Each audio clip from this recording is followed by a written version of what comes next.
Welcome back to Echoes of the Eye. Today we're going to talk about the second tower. This is tough to talk about just because there's so much that needs to be said. The whole point of this series is to talk about how to create an exploration-focused adventure game instead of a puzzle-focused adventure game. And a big part of how you do that is that you reward the player for exploring, and the puzzles aren't really puzzles, they're just there to make exploring more interesting. And one of the main tricks you use is that when you reward the player for going someplace, they will assume that that was what that place existed to give them. So that means you can walk them right past some other hidden little thing. And if they notice it, great. And if they don't notice it, you have a safety net somewhere later in the game that tells them that they missed it. Either by telling them about a mechanic they didn't realize that they could use, or by just literally pointing out that they might have missed something. This is a robust way to do things because players will be able to experience the world at their own pace and then go back and clean up if they missed stuff. Most of this game is built like that, not just the DLC, the entire game. Unfortunately, the second tower is not. The second tower is built like a classic adventure game, meaning that there are a bunch of puzzles that only have one solution, and if you don't know that solution, you're going to have to go look it up online and feel like a dumbass. Or you could just not solve any of the puzzles and get on with the game and beat it without knowing any of the things you're supposed to have learned in the second tower. So I am biased against puzzle-based gameplay. I think it's one of the weakest forms of gameplay. So I'm going to be pretty hard on this tower. And a big part of that is because normally in a puzzle-based game, I will spend a lot of time trying to do the puzzles because I won't be able to proceed without doing them.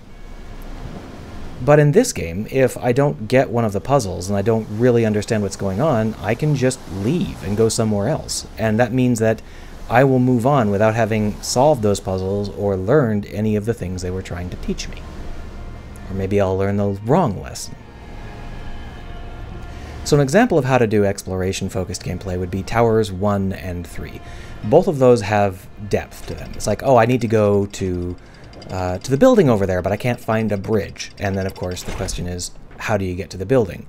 Can you create a bridge? Is there a tunnel? Something like that. And then when you get closer, it's like, well, how do I deal with the guards? And then, well, I need to go explore another tower so that I can get a boat back here. And so it constantly drives your need to explore.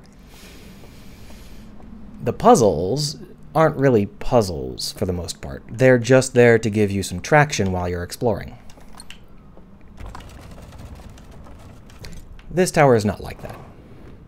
This tower has a bunch of classic adventure game puzzles, and it's just the worst experience for me.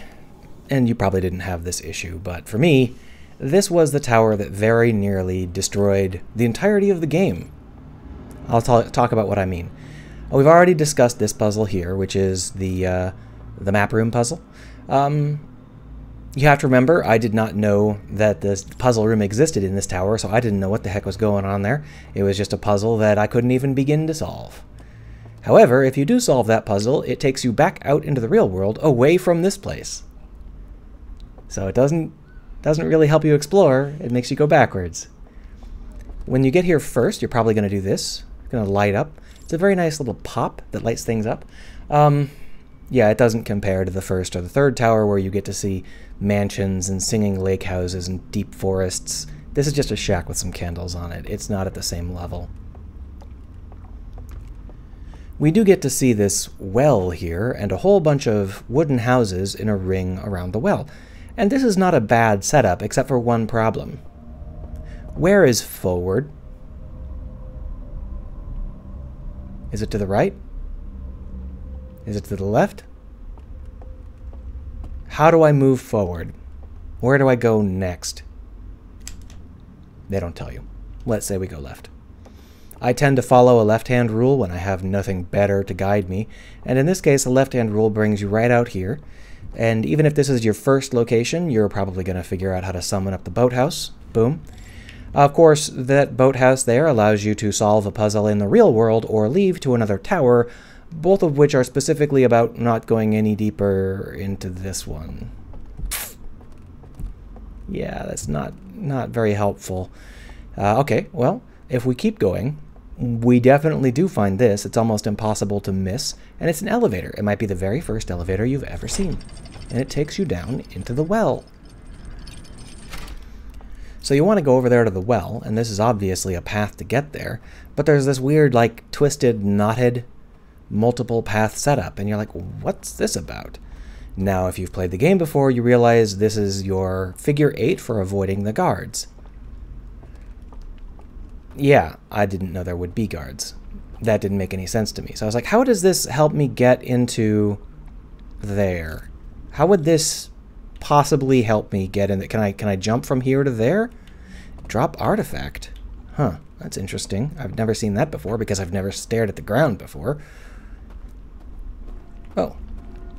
Of course, I had already seen this because I had gone to the prisoner's tower first, the prisoner's bell. This is an alarm sequence. Oh, I just fell off. That's fine. It's just an alarm, and if it can see you, it rings. The problem is, you may not know how those bells work, and maybe you think it's obvious. It's not. Why would the bells ring whenever they can see someone moving in the light? How would the bell even know that there was someone moving in the light? So my assumption was that the bells would ring. Poof. If they could see a green flame. Because a green flame is something that's only around when you have an intruder. It makes sense, right? These things would react whenever someone came nearby with a green flame because this is a lock system. It doesn't have any way to detect whether someone is moving in the light or even in the light. How would it be able to tell that there is a person in a location? Does it have some kind of optical sensors that it doesn't seem to? It's just got ears. So I was assuming that if it could see green flame, that was the issue. And when I got close, and it was like this, I was like, okay, so what the problem is, I have to get rid of my green flame in order for this to work. And I know exactly where I'm supposed to drop it because I looked at the ground and it said drop. So, drop artifact. Well, it's pretty dark. Am I going to walk into the water or anything? Seems a little risky. Maybe I should have lit the candles here. Oh. What? What is this? Oh my god, look, it's projecting something. It's projecting some kind of VR reality?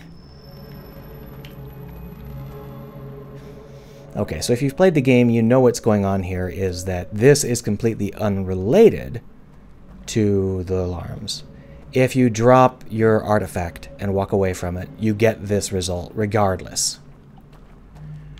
But to someone who doesn't know that and sees this thing projecting, clearly projecting a reality, you're like, oh, okay, so those alarm towers aren't actually just alarm towers. The whole point of the alarm towers is that they are doing some kind of reality maintenance or something. And you build up this whole thing in your head, and you're like, okay, I think I understand it, but I still don't know how to get through, and do I have to manage to get past the light sensors in order to get into the reality maintenance portion, or on and on and on and on and on. And you might be thinking, man, why would anybody interpret it like that? I don't fucking know. That's how I interpreted it. I beat the game without knowing you could put down your artifact and just walk away in any meaningful sense. I had just assumed that was something that was tied to the alarm bells. So I beat the game without using that mechanic. And I already told you I brute forced the leftmost puzzle that you're supposed to use that mechanic for. I brute forced that before I even realized that there were alarms. And if you come this way, if you come down here, well, first off, you will see this very, very obvious invisible bridge. This is the exact setup, the exact visual they use for invisible bridges. So obviously, the idea is that you go over top and then you jump down into there, into the well, from an invisible bridge. You'll go past the alarm super fast, and you'll land in some water down there or something, who knows. Yeah, there's no invisible bridge here. I don't know why they used this visual. I spent an hour trying to turn an invisible bridge on. Here it teaches you how to use hands, but if you actually end up using the hands, you're actually running right past their tutorial on how to do the alarm stuff. Unfortunately, this is off in a corner. It's probably not the first place you're going to run into alarms. So if you're like me, you come around here and like, oh, okay, there's this thing again, but I already know what happens. We can hide the light, but that only works until we get a little bit closer. I have to put down my artifact in order to get past. And then it will project a reality. Right on schedule. I can't do anything here. Go. There must be something cool over there. Now, as you know, I have completely misunderstood this puzzle. This is supposed to be what you find basically first, and the whole point is that it teaches you... Where am I here? There it is. And the whole point is that it teaches you that you can just do this and hide your light whenever you want to. If you get here with something else in mind, if you think you understand these puzzles a little bit, it's very easy to be deeply misled about how important these are, because I thought these were reality projectors, some kind of VR maintenance system. I didn't realize they were just alarms. But once you get past it, you've learned how the alarms work, and you're super excited to get to explore. What's past the alarms? We get to explore someplace new. There's this destroyed shack. What happened here? Was there a fire? Are we going to get to, find out that someone was killed here? Or maybe we get to speak to a Potu that is not hostile or something? There's this thing. We can't do anything with it and don't know what it is.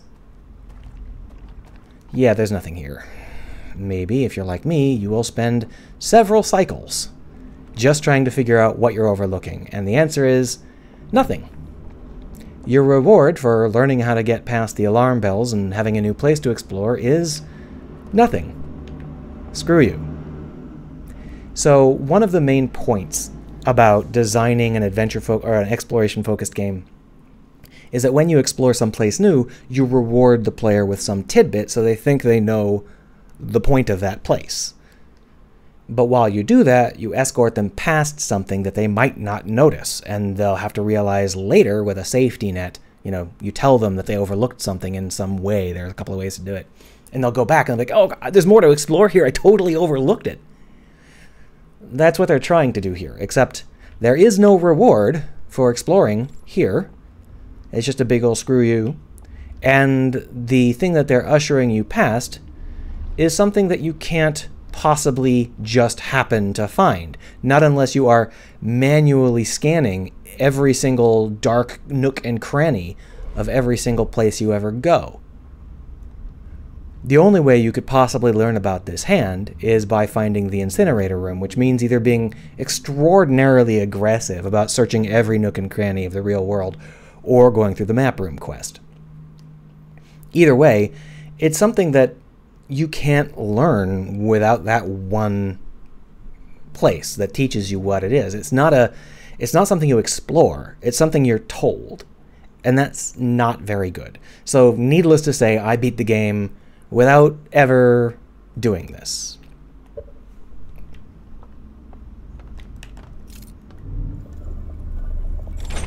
And if you're wondering what this is, it's just a way to turn off all of the lights, including the lights around the well. If I had come up here, and I had done this, I would have assumed that nothing would have changed, because at the time I was thinking this was entirely green light based. I'm not going to do it because it makes all of the guards come out of their cells, and I don't really feel like dealing with that right now. When you do end up going into that well, we just got hit with the flood. When you do end up going into that well, it ends up teaching you an important lesson about death. Yeah, time to reveal the last big mechanic. Spoilers! Yeah, at the time, I was thinking, well, can I get rid of... I was in the third place with the mansion. I was like, can I get rid of these? Can I grab them? Why won't it let me fuss with these? It's not like I should be able to just, like, stomp out the fire, maybe? I'll just stomp out the fire. We'll see what that does. Stomp out the fire. Stomp. Stomp out the fire.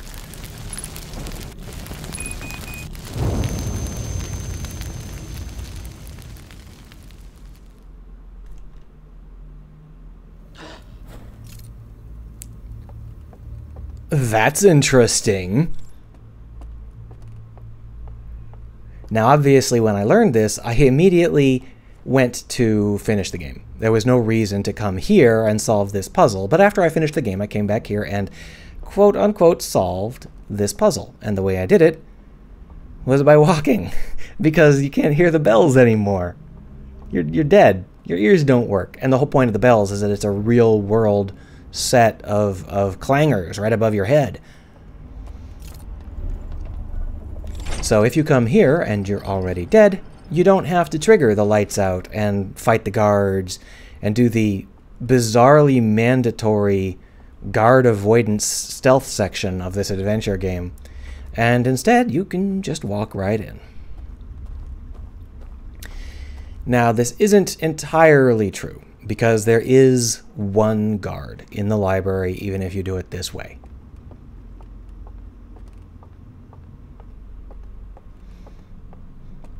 Oh, let's not fall off.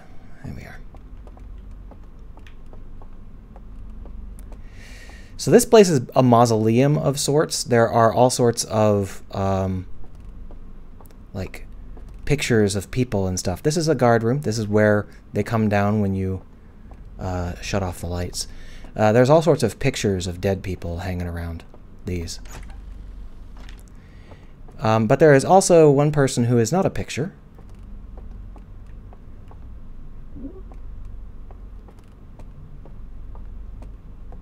Did I go too far down? I might have gone into the basement here. Yeah, I need to be upstairs, I think. I'm lost.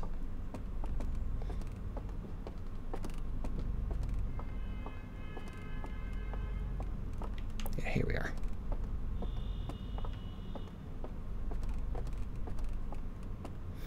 We didn't see him. There is a guard in here somewhere. I know there is, because I was caught by him the first time I came down.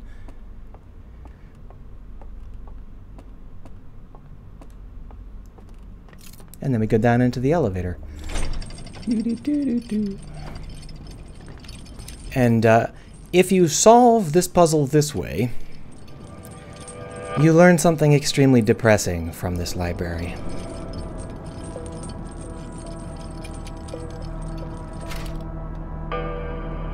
First off, you learn that the second password is still scratched off. Put this there, and you need to find yourself a couple of things to watch. Well, fortunately, when you put your little thing in there, you get a bunch of things to watch. Look at all these slide reels. Too bad I can't throw them. I'll have to come back up here every single time. Well, let's just watch through these slide reels real fast and see what it has to teach us. Oh, it's another slide reel about the eye. This is the one where they learn that the eye will destroy everything, or heralds the end of all things.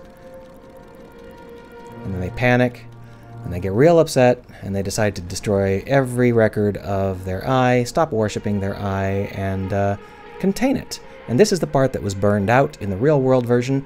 They created a way to hide the eye, to contain the eye, and then they came here. That is the story of this place. They came here to make sure that they could fight the eye. They came here specifically to stop the eye. And whether the eye is responsible for the death of the universe is always a little bit unclear, in my opinion. I think it's just a herald of the end of the universe, but I suppose we'll find out. Here it is.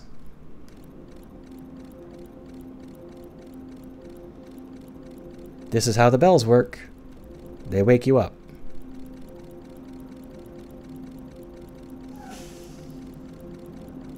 If you're alive.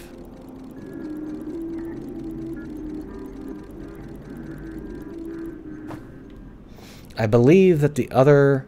I think that they did some playtesting and found that that wasn't enough to explain the death mechanic, so they did another set of slides specifically about that.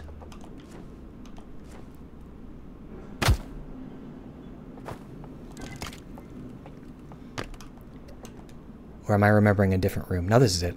So here they're doing the same basic idea. They're teaching us the same basic concept. Except for this time they're teaching us that we can go in when we're dead.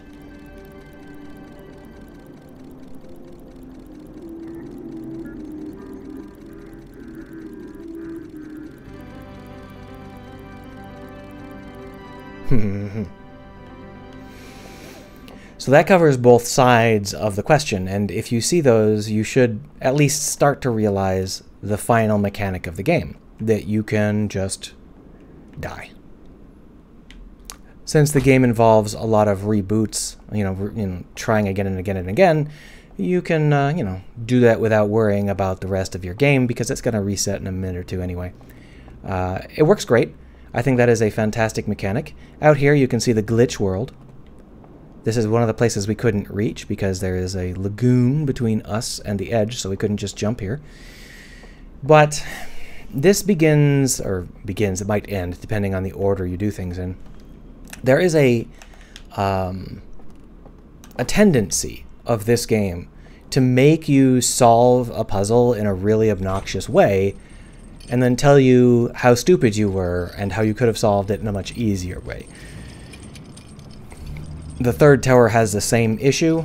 After you have spent an hour or two avoiding the guards, it teaches you that you could just have put down your lantern and looked at the place in question without it, which is what we're going to do in the next episode. We will talk in great detail about the next episode and about the mansion in the next episode. Now, I've never actually looked at these in this level of detail because I was always running away from a guard by this point. There he is. Could you explain these to me? What are these? Oops. Hey, up there. What are those? I don't know why those are only little slivers. If you do, let me know. That's it. So, I was going to say that's it. Let's sign off. But I do want to say this is just not the same kind of game.